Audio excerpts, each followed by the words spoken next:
이제 연 시작하면서 직원 헌신 예배로 우리 마음을 굳게 하고 또 중심을 지으며 믿음으로 우리가 충성하되 세상을 위해서 하는 것이 아니라 나를 위하여 하는 것이 아니라 하나님의 영광을 위해서 일하는 거룩한 주의 백성 되기를 간절히 바라옵니다. 우리가 주의 군사가 되어서 충성하는 하나님의 거룩한 직분자가 될수록 우리에게 함께 하시고 도우시를 간절히 바라오며 이 모든 말씀을 우리 주 예수 그리스도의 이름으로 기도하옵나이다. 아멘. 오늘은 충성하는 직분자 그런 제목입니다. 충성이 뭘까? 충성은 가운데의 중심을, 마음의 중심을 가지고 있는 사람이 이제 그게 충자입니다. 그래서 우리가 마음의 중심을 가지는데 어떤 중심을 가지고 있어야 될까? 요즘 이제 노량인가요? 노량 영화가 나오는 게 있는데 그 이수신 장군 나옵니다. 이수신 장군이 이제 전쟁에 이겼다가 이제 임금님을 명을 듣지 않았다. 그래서 끌려올라가서 배기종군, 그러니까 계급장이 다 떼고 장군이 아니고 그렇게 이제 살아갑니다. 조정에서는 야, 너 그걸 이겼으면 이제 부산 쪽으로 가라. 부산 쪽 말고 이제 뭐 남해나 이런 쪽 가면 이 섬이 많아가지고 바다가 오밀조밀합니다. 그 숨을 때도 많고 뭐 이렇게 작전하기가 좋아요. 근데 부산 앞바다는 아무것도 없어요. 텅 비어 있습니다. 그러니까 텅 빈 데는 군함을 많이 가지고 있는 쪽이 이길 확률이 큽니다. 숨을 데도 없고 작전할 데도 없으니까 서로 부닥치면 치게 되는 거예요. 그래서 조정에서 야, 부산으로 가서 전쟁을 해라. 그러니까 전쟁하면 분명히 질 것 같은데 못 이기는데 자꾸 가라고 떠밀으니까 안 간다고 그랬어요. 못 간다고 그랬어요. 갔다가 패하면 이게 전쟁이 흐름이 바뀌어버린 겁니다. 지금은 이제 바다에서 이기고 있기 때문에 공급도 잘 안 되고 뭐 여러 가지 물자 보급도 안 되고 그러니까 이제 일본이 어려워지는데 져버리면 그러면 전세가 또 바뀔 수 있습니다. 넓은 데 들어가서는 우리가 이길 확률이 적다. 그래서 섬이 많고 숨을 곳이 많고 물살이나 여러 가지가 변화무쌍한 이곳에서 그래야 싸워야 우리가 싸워서 이길 확률이 크지. 저쪽 안 된다. 그랬더니 너 내려와. 너 안 되겠어. 그래서 이제 내려온 거예요. 그러면서 이제 대신에 웅균이가 부산을 가서 전쟁을 했습니다. 부산에 가서 전쟁을 했는데 몽땅 다 잃어버렸어요. 가져갔던 모든 함선을 다 잃어버려 12척만 남은 겁니다. 그리고 웅균도 그 전쟁에서 죽어요. 이렇게 가라 그럴 때 가는 게 충성인가? 이길 수 있는 전쟁? 또 내가 뭘 사랑하고 내가 마음의 중심이 있는데 그 중심에 과연 무엇이 있어야 잘하는 걸까? 우리가 살아가면서 다 일하는데 여러분들이 직장을 다니고 일을 합니다. 장사도 하고 뭐 일합니다. 그 장사를 하고 직장 다니는 이유가 뭘까? 그러면 그거 가지고 생활을 하고 밥 먹고 산다.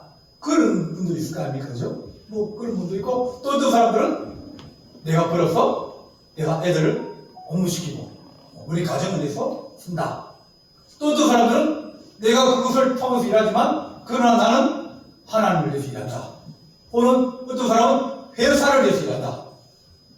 내 혼자 잘 먹고 잘 살기 위해서 하는 것도 뜻이 될 수 있고 또 내 가족을 위해서 하는 것도 뜻이 될 수 있고 또 내가 회사를 위해서 열심히 일하면 회사는 내 가족을 먹여 살릴 수 있는 그런 어떤 여러 가지 이제 월급을 주고 또 나도 월급 받으니까 좋고 작은 것을 위해서 사는 것이 아니라 큰 것을 위해서 하면 큰 것이 되어지면 작은 것은 또 좋아진다. 회사를 위해서 사는 것보다는 회사보다는 더 큰 거, 나라를 위해서 살고, 우리나라를 위해서 살고, 그러면 그 사람들은 나라를 위해서 살고 또 우리 나라의 미래를 위해서 사는 그런 사람이면 그가 충성이 뭘까? 앞에서 원하는 사람들이 생각이 틀릴 수도 있고 잘못될 수도 있어요. 그렇지 않습니까? 근데 충성이라는 것은 좀 더 큰 것, 좀 더 높은 것, 좀 더 위대한 것에 목적을 두고 살아가는 것이 그것이 충성이다. 나라와 민족을 위해서 사는 것도 중요하지만 우리만 잘 살고 우리만 잘 사는 게 아니라 하나님 어려운 나라를 도와줄 수 있는 그런 나라가 되게 해주십시오. 그래?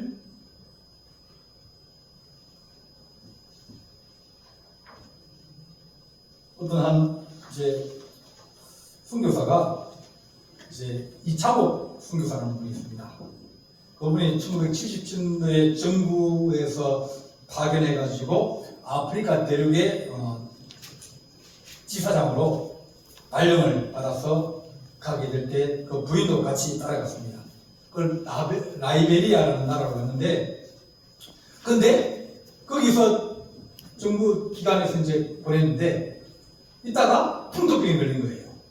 환경이 다르니까. 그러면서 막 열이 나고 이러면서 거의 죽을 지경까지 막 이제, 왜냐 그 나라 사람이 아니니까 약도 잘 안 듣고 그렇게 되었습니다.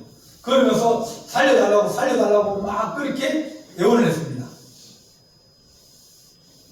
근데 자기 옆에도 그런 아이 하나가 와가지고 누워있는 거예요. 똑같이 이제 열병으로. 그 아이도 살려고 그러고 자기도 막 사경을 하며 살려달라고. 근데 분명히 쳐다보니까 그 아이도 자기도 살려달라는 거예요. 나도 살고 싶고 저 아이도 살고 싶은데 저 아이 누구 보고 의사 보면 자기 보고 살려달라는 거예요. 왜 이렇게 누워있으니까 살려달라는 거예요.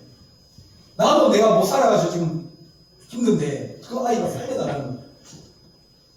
그걸 보고 그러면서 이제 내가 나를 살리기 위해서 내가 하는 것이 아니라 다른 사람을 살리기 위해서 내가 살아야겠구나 생각을 바꾸게 됐어요. 그러면서 차츰 차도가 좋아지고 이제 그 병이 떨어지면서 건강해졌습니다. 그리고 다시 이제 한국 입국한 거예요. 그러면서 내가 나를 살려달라는 그 사람을 위해서 내가 살기 시작했는데 뭘 할까? 그런 생각하다가 다시 그 나라로 들어가서 거기에서 이제 우물 파는 거. 아이들이 이제 이 화장실도 바로 옆에 있고 우물도 바로 옆에 있고 빨래도 바로 옆에 있고 왜냐면 물 가까이 있으니까 다 보이는 거예요. 세수하고 뭐 빨래하고 물 뿌리면 고물이 쏙 들어갔다가 다시 옆에 또 이 펌프를 통해서 다시 또 올라오는 거예요. 그러니까 물이 다 오염이 됐어요. 그래서 그분이 그때부터 학교 안에 어느 날부터 100m, 2m, 200m 상당히 깊은 우물을 파가지고 수도시설을 해주면서 아이들이 이제 물에 오염 안 되게 그런 일을 하는 거죠. 약 한 2만 개의 우물을 이제 동네에도 봐주고 학교에도 봐주었습니다. 그리고 화장실도 개량해주고 이러면서 내가 살고자 내가 나를 살려달라고 그랬는데 그들이 살려달라고 그럴 때 내가 그를 위해서 내 마음에 품고 도와줄 때 서로가 살 수 있는 그런 길이 열려졌다. 그렇게 말합니다. 오늘 이 말씀은 바울이 자기 자신을 고백합니다. 디모데에게 말합니다.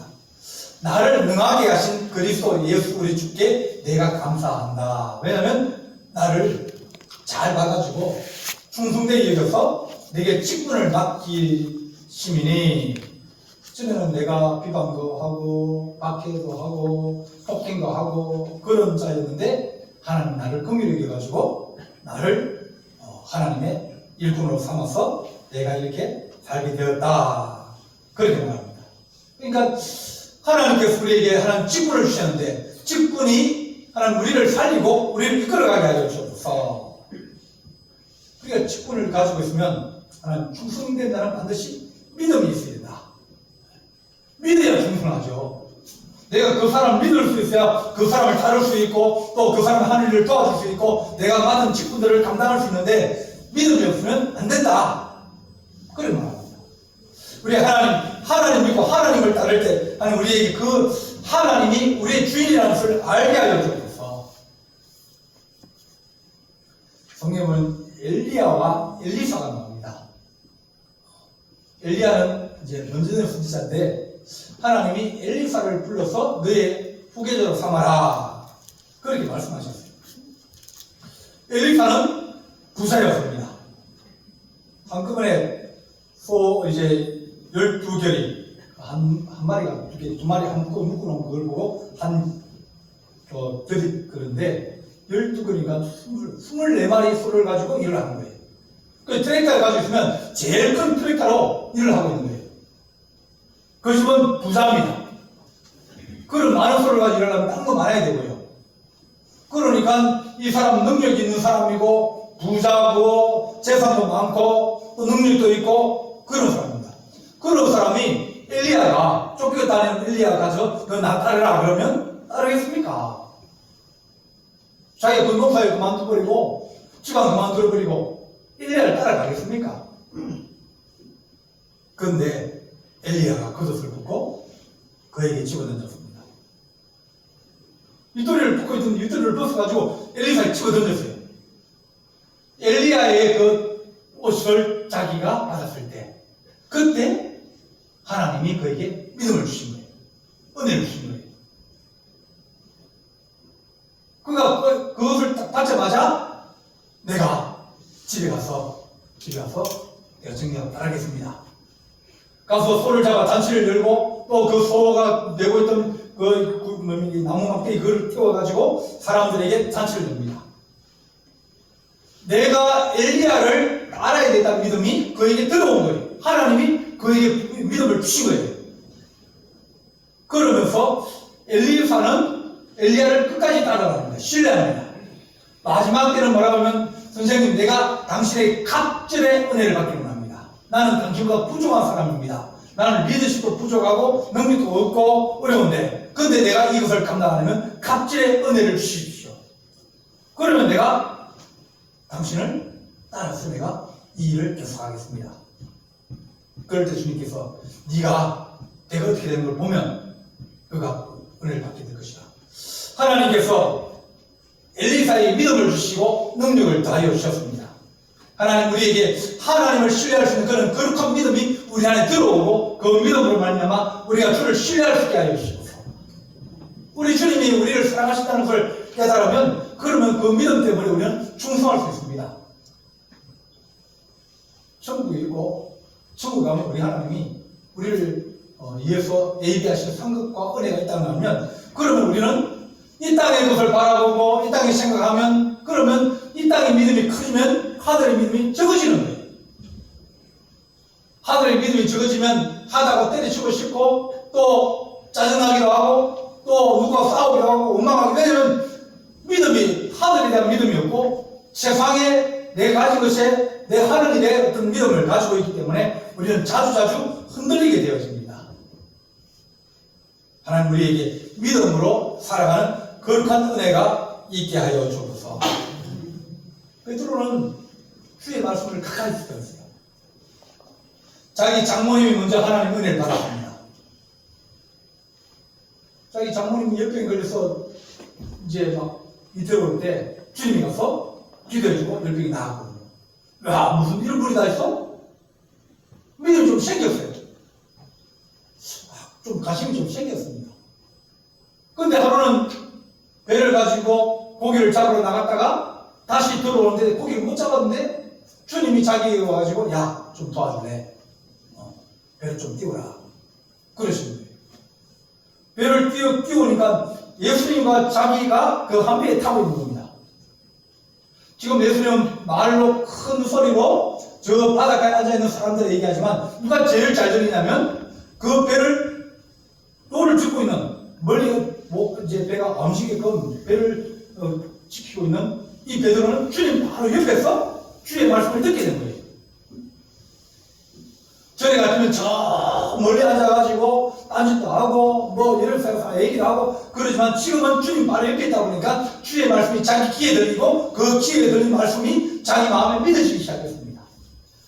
그런데 주님이 하신 말씀이 야, 기분 되었고 그물을 던져라. 그물을 던졌더니 2배에 가득 차게 잡혔습니다.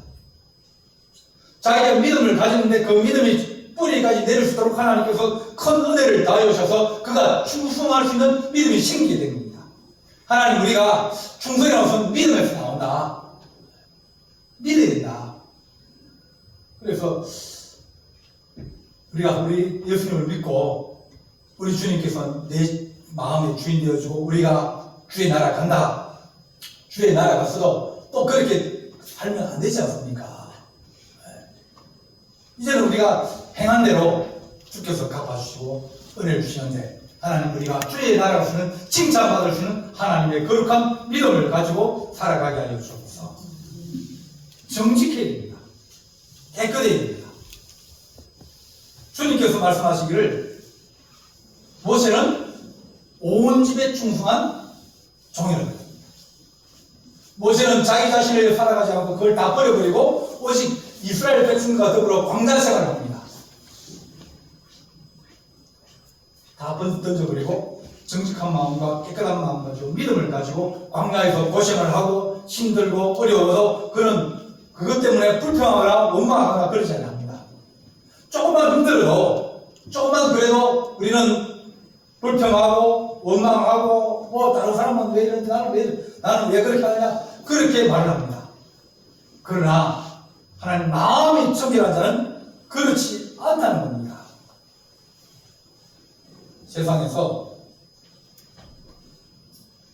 어떤 공직에 있다든지 직분을 가졌다든지 여러 가지 있는데 거기에 떨어지는 경우가 뭐냐면 이 부정투패, 사고, 교만, 욕심 그런 것이 있을 때는 후치를 당하고 또 어떤 사람들은 그 후치를 당해 감옥에 가서 거기서 또 자살하는 사람도 있습니다. 왜냐하면 청결하지 못했기 때문입니다. 부끄러운 인생이 그렇거든요. 자기는 높다고 생각했는데 자기가 행한 그 부끄러운 일 때문에 그것을 감당하지 못하니까 목숨을 끊어버리는 거예요. 우리 주님께서 하신 말씀은 너희가 정직하고 그리고 깨끗해야 끝까지 갈 수 있다. 그렇게 말합니다. 우리가 성공을 위해서 사는 잘 살기 위해서 또 성공을 위해서 살다 보면 방법과 수단이 틀릴 수 있습니다. 그런데 성공이 문제라면 그러면 안 들키고 안 잡히고 그러면 그말 아니냐 그렇게 생각하는 사람들이 점점 많이 생깁니다. 많이 가진 사람이 정이고 또 부자가 되면 그것은 힘을 많이 가지는 사람이 생각합니다. 그런데 사람이 얼마나 세수하거나 공금을 횡령하거나 또 교회 뭐 여러 가지 돈을 이제 뭐 얼마나 욕심이 생기면 그걸 듣는 거예요. 사람이 깨끗하고 정직하면 오래 갑니다. 그러나 물질에 미혹된다든지 명예를 너무 탐낸다든지 또 수단과 방법을 그걸 무시하고 성공을 위해 살려고 할 때 잘못된 길로 갈 수 있고 줄을 버릴 수 있다. 그렇게 말합니다. 사도 바울은 나는 미천에 처할 줄 알고 풍부에 처할 줄 알아 모든 일에 배부름과 배고픔과 풍부와 빈곤에도 처할 줄 아는 일체의 비결을 배웠노라. 그렇게 말합니다. 이제 요즘은 신학대학이 이제 정원이 못 채웁니다. 정원 미달이에요. 지원하면 다 가는 거예요. 뭐 서울 안에 있는 신학대학이 별로 없어가지고 그러긴 한데 근데 사람들이 전에는 수고하고 뭐 배 골고 시골에 가도 뭐 해도 그래도 4명이면 간다고 그렇게 생각했거든요. 늘 그 신학대에서 자주 보는 게 아울 꼴짝 빈들에도 복음 들고 가버리다. 그거 18번입니다. 그걸 피하면 뭐 앉아 찬송 부르면 왜? 그거 부르는 거예요. 왜? 어디든지 가버리다. 네. 근데 요즘은 어디든지 안 갑니다. 네. 이 후두금 이남은 안 내려옵니다. 어느 교회는 다 마찬가지예요. 내려오면 이 경제적 문제도 같이 부닥치게 되고 또 교육 문제 부닥치게 되고 어려운 문제 부닥치는 거예요. 애들을 놓으면 우리도 마찬가지지만 화가 없지 않습니까? 애들 커가도 학교나 이런 것들이 점점 환경이 나빠지는 거예요. 경제적으로 어려워지는 거예요. 애들 다 학원 가는데 학원 안 보낼 수 있느냐? 전에는 다 한다니까 괜찮지만 지금은 눈을 갖고 그거 안 가고 자기 혼자서 어디 가서 놀아야 됩니다. 다른 사람 다 학원 갔으니까. 그런 환경을 가지고 있습니다. 그러니까 이제는 뜻이 바뀌는 거예요. 그런 길을 안 가려고 그럽니다. 그러나 하나님 우리가 사는 것이 성공이 목적이 아니다. 성공이 목적이 아니다. 우리가 청결한 양심을 가지고 또한 깨끗한 마음을 가지고 그렇게 사는 것이 하나님 그것이 사명으로 감당할 수 있는 그런 때가 되게 하여 주옵소서. 작은 교회에 있어도 좋은 목회자가 있습니다. 큰 교회 가도 좋지 않은 목회자가 될 수 있어요. 누가 어떻게 합니까? 큰 교회 가면 거기는 부교육자도 많아요. 부목사님 많고 전도사님 많고 우리 교회는 내가 다 합니다. 셀프 돼가지고 계속 설교를 해야 됩니다. 언제나 막 얘기하면 미칠 지경입니다. 이거 오늘 딱 설교 이제 하잖아요. 딱 그러면 내일 아침에 뭐 한 줄 아십니까? 내일 아침에 또 설교를 또 해야 돼요. 그러니까 그런 생각 안 해야 되는데 내가 밀리고 있다. 그런 생각하면 그걸 막 쫓기는 거예요. 그럼 어디는 못 나갑니다. 뭘 다른 거 준비를 해놔야 나가는데 갑자기 준비를 못하고 나가다가 상이 생겼다든지 무슨 교회이 생겼다든지 이렇게 하면 준비를 못하는 거예요. 먼저 해놔야 안심하고 다른 데 할 수 있으니까. 한번 쫓기 시작하면 마음 쫓기 시작하면 그 다음부터는 정신이 없어요. 큰 교회 목사님이나 작은 교회 목사님 다 똑같습니다. 우리 주님께서 내가 전에는 비방자요, 박해자요, 폭행자였으나 그러나 내가 긍휼을 입었다 그랬습니다. 하나님 우리는 주님의 긍휼과 은혜로 살아가는 자였는데 하나님 우리가 그 긍휼과 은혜를 가지고 우리가 중생할 수 우리에게 정직한 마음과 청결한 마음을 다하여 주옵소서. 누구 보고 일하고 하나님 누구가 더 낫고 그런 것이 아니라 하나님 내가 가지고 있는 사명을 다하게 하여 주옵소서. 우리 진주 상무는 지금 한 1년 되나 아닐까요? 계속 차를 갑니다. 하나도 갑니다. 거기 40분 갑니다. 어떤 사람은 하나님 몸으로 청소로 봉사하는 분이 있어요. 어떤 분은 재정을 하시는 분이 있습니다. 어떤 분은 기도를 하시는 분이 있어요. 어떤 분은 예배를, 어떤 분은 몸으로 충성하고 물질로 충성하고 또 기도로 충성하고 그런 분이 또 있습니다. 하나님 내가 직분과 사명이 내 인생이 우선이 되어서 그것을 따라갈 때 하나님께서 우리에게 많은 길을 열어주시고 또 우리가 그것을 가지고 우리 하나님 내 마음에 다른 성공이나 인정이나 그런 것을 위해서 하는 것이나 내가 하나님 서로 짐을 져주고 내가 그것을 충성할 때 하나님께서 우리에게 은혜를 주시는 거룩한 영광을 우리가 누리게 하여 주옵소서. 그래서 하나님 내가 짊어질 사명이 뭡니까? 그 사명을 감당하고 또 직분에 하나님 내가 직분에 부끄럽지 않게 하나님 우리가 주어진 직분을 잘 하면 상급이 있고 믿음의 큰 담력을 얻는다고 했습니다. 직분은 그것이 우리를 살립니다. 건사하기 때문에 여러분들이 그래도 어디 안 가고 주일 예배 드리지 않습니까? 집사 돼봐요. 그럼 갑니다. 집사 아니고 만약 이제 세례 안 받으면 어디를 가지 자기 마음대로 가도 신자들이 뭐라 생각합니까? 저 사람은 교회 나온 지 얼마 안 됐지, 믿음이 없지, 그렇게 생각하는 거예요. 내가 쥐고 있는 멍에가 무겁고 힘들지라도 하나님 그 멍에 때문에 우리가 주님 앞에 은혜로 살아갈 수 있는 길이 있는 거예요. 그래도 내가 검사인데 내가 그래도 하나님 내가 주님 앞에 기도하는 사명 감당하고 내가 그래도 하나님 앞에 내가 부엌에서 봉사하고 또 청소할 때도 하고 내가 한 번이라도 더 충성하고 한 번이라도 더 내가 일해서 서로 짐을 나눠줄 수 있는 은혜가 있게 해주십시오. 내가 봐도 젊은 검사들 다 했지. 그럼 젊은 검사는 뭐라고 생각하겠습니까? 나이 드신 검사는 안 오는데 내가 뭐라고 나가서 그 일하기. 똑같은 마음이에요. 같은 마음을 가지고 하나님 사명 감당하면서 또 충성다하는 오직 주의 나라가 하나님의 교회가 성도들이 하나님 우리 마음속에 들어있어서 중심에 늘지 않는 거룩한 주의 백성 되기를 간절히 바랍니다. 기도하시겠습니다. 사랑의 하나님 아버지, 우리가 충성하는 마음에 우리 하나님이 있기를 원합니다. 하나님 나라와 주의 교회와 또 주의 성도를 위해서 일하기를 원합니다. 사도 바울이 내게 마음에 눌리는 것이 있으니 내가 교회를 위해서 근심하는 것이라 하셨사오니 늘 교회를 위해서 기도하고 성도를 위해서 기도하고 또한 몸으로 충성하며 봉사하며 예배드리기를 즐거워하는 하나님의 거룩한 종들이 되어서 주께서 잘했다 칭찬받게 하시며 또한 우리가 그것 때문에 우리의 신앙이 하나님 떨어지지 아니하고 하나님 아버지 성도를 세우며 함께 나아가는 충성된 일꾼 되게 하여 주옵소서. 우리 주님께서 함께 할 주님 사오고 예수님의 이름으로 기도하옵나이다. 아멘.